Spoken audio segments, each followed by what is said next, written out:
Sepulang sekolah, kedua anak kecil ini yang bernama Bobby dan Kevin, seperti anak kecil pada umumnya, mereka bermain dan bersenang-senang bersama. Tapi kali ini mereka tampaknya sedikit lebih jauh ke pinggiran kota di mana itu, sebuah tempat yang sepi dengan hamparan lapangan yang luas. Di saat mereka sedang bermain lempar dan tangkap bola bisbol, Bobby yang tidak sengaja melempar terlalu kuat sehingga Kevin tidak dapat meraihnya dan membuat bola terpental jauh. Saat itu Kevin terlalu malas untuk mengambil bolanya karena memang bola terlalu jauh menurunin bukit. Tapi demi bisa bermain kembali, akhirnya Kevin mulai mengambil bola itu. Di saat itu Bobby hanya diam di tempat sambil menunggu Kevin untuk kembali membawa bolanya. Tapi Bobby merasa janggal karena sudah terlalu lama dan Kevin tetap tak kunjung kembali. Akhirnya Bobby mulai mencari Kevin, tapi Bobby tidak menemukan Kevin. Saat itu Bobby berpikir, mungkin Kevin sedang bercanda seperti bermain petak umpet. Karena saat itu Bobby sudah menemukan bola yang tergeletak di tanah. Tapi ketika Bobby sedang mencari Kevin, tiba-tiba saja seseorang menyergapnya dari belakang dan langsung menghantamkan kepalanya ke sebuah pohon yang membuatnya langsung pingsan. Lalu sebuah mobil sedan melintas ke sebuah daerah yang sangat jauh dari kota. Di dalam hutan itu terdapat sebuah pemukiman, lalu mobil berhenti di depan rumah lama. Meski besar, tapi terlihat kumuh dan seseorang keluar dari mobil dan membuka bagasi belakang di mana Bobby dan Kevin telah diculik. Namun anehnya, hanya Kevin yang diambil, sedangkan Bobby hanya dibiarkan terkunci dalam bagasi dan ditempatkan dalam gudang. Di dalam bagasi mobil yang kecil dan kedap udara itu hampir membuat Bobby mati, tapi di saat itu dia tetap berusaha membuka bagasi itu dengan menendang mobil. Ketika hampir sudah putus asa, akhirnya pintu bagasi mobil itu bisa terbuka. Mungkin karena mobil sudah cukup tua dan berkarat sehingga lebih mudah untuk terbuka. Tapi meskipun begitu, dengan keringat yang mengucur dari sekujur tubuh Bobby, akhirnya dia pun membiarkan tubuhnya terjatuh dan mencoba membuka ikatan di tangannya. Lalu dia pun segera pergi meninggalkan tempat itu. Setelah keluar dan berlari, Bobby mendengarkan suara jeritan Kevin dari dalam sebuah rumah, di mana itu membuatnya bingung entah apa yang harus dilakukan. Tapi meskipun dia ketakutan, akhirnya dia memberanikan diri dengan merayap pelan ke dalam rumah itu. Seperti seorang pencuri, Bobby memecahkan kaca jendela untuk membuka pintu lalu masuk ke dalam rumah. Meskipun jantungnya hampir copot karena takut, tapi dia meyakinkan diri agar mereka bisa selamat dan pulang bersama.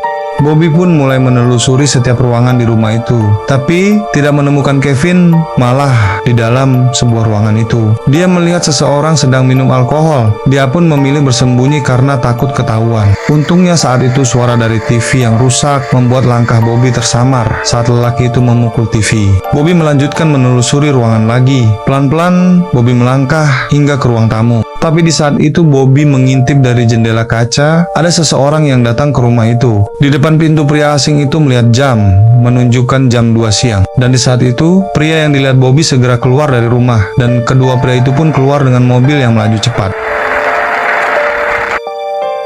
Lalu Bobby kembali menelusuri rumah untuk mencari keberadaan Kevin. Semua ruangan kembali didatangin Bobby, hingga tiba-tiba Bobby mendengar tangisan Kevin dari balik lemari. Penasaran, Bobby menggeser lemari, ternyata ada saluran udara di bawah lemari. Bobby tidak hanya mendengar suara tangisan Kevin, tapi juga mendengar suara seorang lelaki yang seperti mengancam Kevin. Bobby ketakutan hingga tubuhnya sempoyongan, bahkan membuat lemari bergeser, dan sebuah bola kaca jatuh hingga membuat kebisingan. Di saat itu Bobby langsung berlari mencari persembunyian. Tapi suara keributan itu membuat penjaga keluar dari kamar untuk mencari sumber suara itu. Bobby yang panik ketakutan di persembunyian hampir membuat nafasnya berhenti. Dan karena tidak mendapatkan apa-apa, salah satu penculik kembali masuk kamar. Setelah merasa aman, Bobby kembali berjalan pelan-pelan menuju ruangan tempat Kevin disekap. Tapi hal yang tak terduga, di sebuah lorong ruangan Bobby berhadapan tepat di depan salah satu penculik. Tanpa basa-basi, Bobby pun berlari ketakutan untuk bersembunyi di dalam kamar. Salah satu penculik langsung mengejar Bobby, tapi penculik malah kehilangan Bobby. Tapi penculik yakin Bobby ada di ruangan itu. Semua tempat diperiksa, namun ternyata Bobby berada di dalam lemari. Tapi ketika penculik membuka lemari, Bobby langsung menyerangnya dengan kayu, memukulnya tepat di dada, sehingga membuat penculik langsung tumbang kesakitan, dan Bobby pun langsung berlari meninggalkannya. Penculik yang kesakitan tetap berusaha berdiri dan mengejar Bobby kembali. Bobby mencoba membuka ruangan, tapi semua pintu terkunci. Hingga di dapur Bobby, yang sudah tidak bisa berlari lagi, sudah dicegat oleh penculik.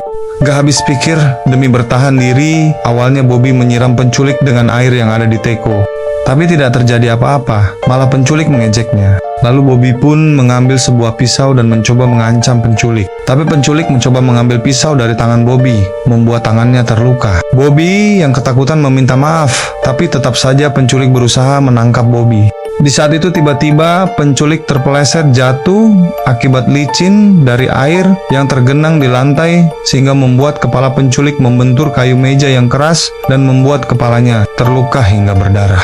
Dalam kesempatan itu, Bobby pun langsung menusukkan pisau ke perut pria itu hingga mati bersimbah darah dan membuat Bobby terduduk di pinggir dinding dengan frustasi, ketakutan dan rasa bersalah karena dia telah membunuh pria itu.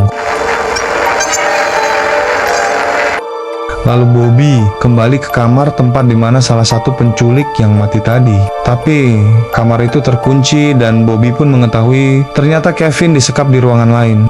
Melalui saluran udara tadi, Bobby mulai berbicara dengan Kevin dan dia mengatakan akan menolong Kevin untuk keluar dari rumah ini.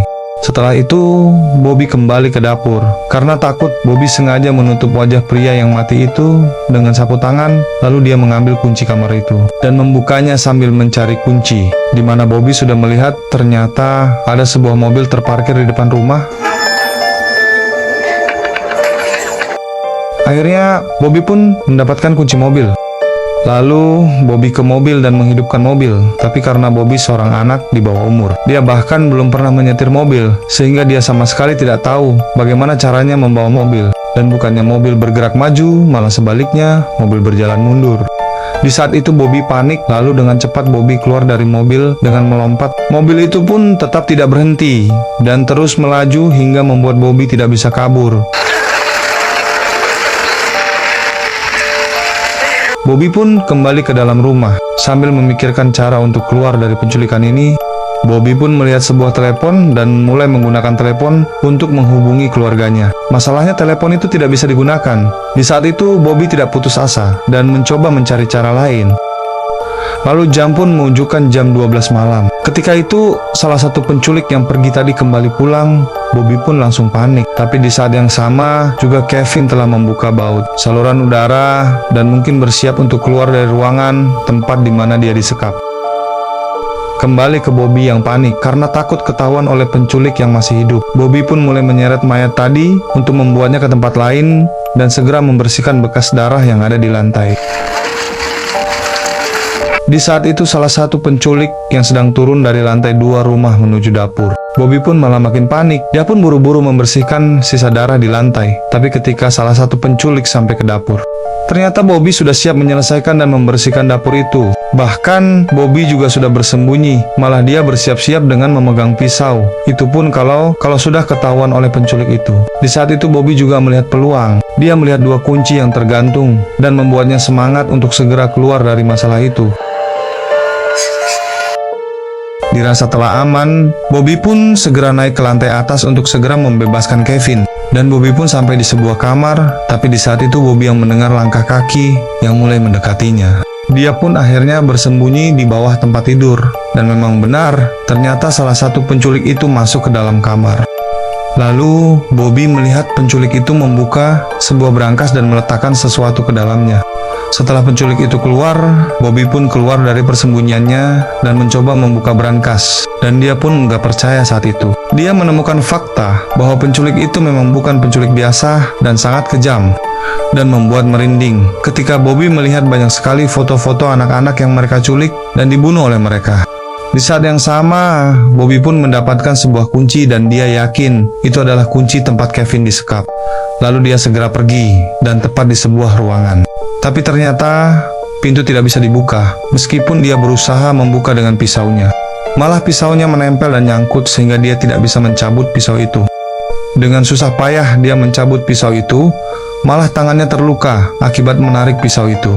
Dia pun menahan sakit, lalu dengan memakai bajunya sebagai lapisan tangannya, akhirnya dia bisa mencabut pisau itu. Tapi dia nggak sadar kalau darah di tangannya masih tersisa di kayu pintu itu. Apalagi dia mendengar langkah kaki kembali sehingga dia bersembunyi di bawah tempat tidur kembali. Penculik kembali keluar dari kamar. Bobby yang melihat peluang untuk kembali keluar. Tapi pemandangan yang tidak diinginkannya terjadi ketika penculik itu mengetahui keberadaan Bobby dari jejak darah yang tertinggal di pintu. Dengan panik, Bobby pun berlari bersembunyi di dalam salah satu kamar dan menguncinya. Penculik berusaha membuka pintu, tapi karena dia tidak bisa, lalu membuka paksa dengan sebuah kapak, Bobby pun sangat ketakutan dan gak bisa berbuat apa-apa. Tapi keberuntungan datang ketika seorang polisi berkunjung ke rumah itu. Ternyata Bobby tidak hanya menghubungi keluarga, tapi dia sempat menghubungi polisi juga. Yang membuka pintu rumah ternyata istri dari pria yang telah dibunuh Bobby tadi. Polisi pun bertanya dan merasa curiga dan mulai mencoba memeriksa keadaan di dalam rumah. Tapi ketika polisi itu mencoba menelusuri lebih dalam dan melihat Bobby turun dan meminta pertolongan. Lalu di saat yang sama, hal yang tak terduga pun terjadi. Sebuah kapak tertancap di tubuh polisi itu. Bobby yang melihatnya langsung histeris dan memilih kabur sambil ketakutan. Dan pemburuan pun dimulai. Wanita penculik itu pun mulai mencari Bobby dengan kapaknya di setiap ruangan rumah. Tapi wanita itu sangat sulit menemukan persembunyian Bobby. Ketika wanita itu mulai lengah, tiba-tiba Bobby datang dan menancapkan pisau di tubuhnya. Wanita itu tersungkur jatuh tanpa basa-basi. Bobby pun segera merantai tangan wanita itu ke salah satu pipa saluran pembuangan air dan segera pergi ke ruangan Kevin. Tapi di saat yang sama, wanita itu mengeluarkan pistol dan menembak hingga membuat kaki Bobby terluka oleh peluru yang masuk ke tubuhnya Bobby. Segera Bobby ke ruangan Kevin dengan pincang, tapi dia bingung, tidak bisa menyelamatkan Kevin. Karena saat itu Kevin juga sudah dirantai, Kevin pun menangis karena dia sangat takut, tapi Bobby mengatakan kalau dia pasti akan menyelamatkannya. Tapi di saat itu Bobby teringat kunci yang didapatnya di berangkas tadi dan memberikannya pada Kevin. Di tempat lain saat itu wanita itu begitu kesal dengan Bobby, namun malah Bobby datang kembali ke ruangan itu karena tujuannya untuk mengambil kunci mobil. Tapi di saat Bobby melewati tepat di depan wanita itu, dia menarik kaki Bobby dan mulai mencongkel bekas luka tembakan di kaki Bobby. Di saat itu Bobby berteriak kesakitan, tapi dia melihat gunting. Lalu dengan gunting Bobby pun memotong jari wanita itu hingga copot. Lalu dengan kesakitan dan banyak darah yang keluar, Bobby pun meninggalkan wanita itu dan segera keluar, berusaha ke gudang tempat di mana mobil berada. Tapi sesaat sampai di depan gudang, dia pun tumbang karena kebanyakan darah yang telah keluar. Kevin yang melihat itu begitu histeris dan khawatir dengan apa yang terjadi pada Bobby. Di tempat lain, Kevin yang sudah berhasil membuka rantai yang membelenggunya, dia pun mulai turun melewati tangga dengan pelan dan perlahan. Tapi saat itu, alarm berbunyi, ternyata di leher Kevin masih terpasang kalung perangkap kejut yang dapat mengalirkan listrik yang membuat Kevin kesakitan hampir pingsan. Artinya, Kevin tidak bisa keluar hingga dia bisa membuka kalung itu. Tapi, meskipun kesakitan, Kevin tetap berusaha keluar dari rumah itu mendekati Bobby. Tapi di tempat lain, wanita itu sudah berhasil membuka rantai dengan mencopot pipa air itu dan membalut tangannya yang terluka dengan kain. Lalu segera dia mengejar anak-anak itu dengan membawa sebuah besi pipa itu. Kevin menggotong Bobby yang sudah pingsan ke dalam mobil polisi, meletakkannya di tempat duduk belakang dan ke tempat duduk pengemudi untuk mencari kunci. Tapi dia pun tidak menemukan kunci dan sempat memanggil bantuan dari radio bantuan mobil polisi itu. Lalu wanita itu mengetahui keberadaan mereka. Dengan sigap Kevin mengunci mobil dari dalam. Tapi malah wanita itu mengejek dan menunjukkan kalau kunci mobil ada sama wanita itu. Lalu wanita itu pun membuka mobil dan menyerang Bobby yang sudah terbangun dari pingsannya dan mencampakkan Bobby keluar mobil, serta kembali membiarkan Kevin di dalam mobil. Wanita itu mulai menyiksa Bobby, tapi di saat yang sama, segera Kevin menyerang wanita itu dengan senjata listrik yang membuat wanita itu tersengat hingga hampir pingsan. Lalu Kevin membantu Bobby dan mereka pun meninggalkan tempat itu. Tapi wanita itu sangat tangguh, meski kesakitan dia pun kembali bangkit dan mengejar anak-anak itu dengan kapaknya dan menuju hutan. Pemburuan pun kembali terjadi. Di dalam hutan, Bobby dan Kevin hanya bisa bersembunyi. Mereka sangat ketakutan. Tapi wanita itu tetap saja dengan senter dan kapak di tangannya, mencari dan harus menemukan mereka, sampai wanita itu pun menemukan persembunyian mereka. Dan aksi bertahan hidup pun terjadi, di mana Kevin dan Bobby melawan wanita itu. Meskipun kedua pihak sudah mulai kelelahan, tapi Bobby dan Kevin menyerang wanita itu bersamaan. Tapi karena mereka berdua hanya anak-anak, akhirnya mereka pun tidak sanggup melawan wanita itu. Dan akhirnya wanita itu pun mulai mengangkat kapaknya dan menghujam Bobby. Di saat Bobby sudah pasrah, tiba-tiba saja suara letusan tembakan terdengar yang mengenai wanita itu dan membuatnya tumbang.